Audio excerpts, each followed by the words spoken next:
صبحكم الله بالخير جميعا. رسالة إلى خادم الحرمين الشريفين الملك سلمان ولي عهده الأمير محمد بن نايف ولي عهد محمد بن سلمان. الله يحفظكم ويطول في أعماركم وينصركم على أعدائنا وأعدائكم يا رب العالمين، يحفظكم لهالبلد يا رب. تكفون شوفوا لنا حل مع وزير التجارة وحماية المستهلك، تكفون كلمة مجلس الشورى شوف لنا حل في ظروفنا. راتب ما يكفي، أسعار ارتفعت، الأسماك طارت فوق، اللحوم طارت فوق، الخضرة طارت راحت، المدرسة جات، المراييل صارت بالمية وفوق، ملابس البزارين من 100 وفوق. حرام عليهم يا التجار، حرام عليكم يا حماية المستهلك يا وزير التجارة، شوف لنا حل.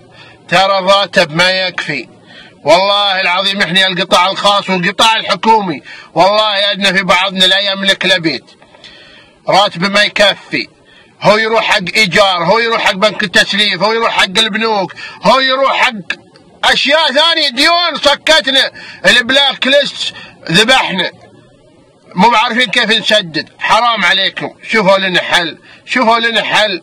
الى متى احنا عايشين في ذا الظلم؟ الى متى التجار ينهشون في لحومنا؟ والله العظيم مو بعارفين كيف ناكل كيف نشرب. المدارس جات، البزارين الحين يبغون بدل الريالين يبغى 10، يبي 15، يقول خلاص ما احنا قاعدين على فصحتين. الى متى احنا نجوعهم؟ يقعد يقول بابا بخيل، بابا بخيل ما يعطينا، وهو ابوه هو يقدر يوفر حق نفسه علشان يوفر حق عياله. الايجار يطحن، الديون تطحن، خافوا والله فينا.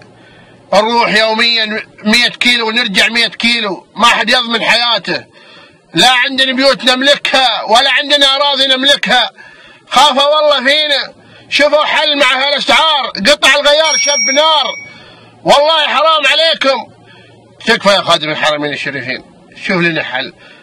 انت ويا التجار، انت ويا الوزاره، والله العظيم الحكومه ما قصرت معاكم، عطتكم. الرسول صلى الله عليه وسلم كان يربط بطنه من الجوع 3 أيام 4 أيام، وانتم تربطون بطونكم من السمنه، تبون تخفون. حرام عليكم، شوفوا حل موضوعنا.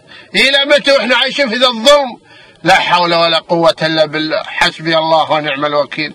تكفون وصلوها في اليوتيوب في هاشتاج، المهم وصلوها عشان توصل خادم الحرمين الشريفين. والله هو ما قصر معنا ولا بيقصر معنا. الله يحفظكم يا رب، الله يحفظكم يا رب.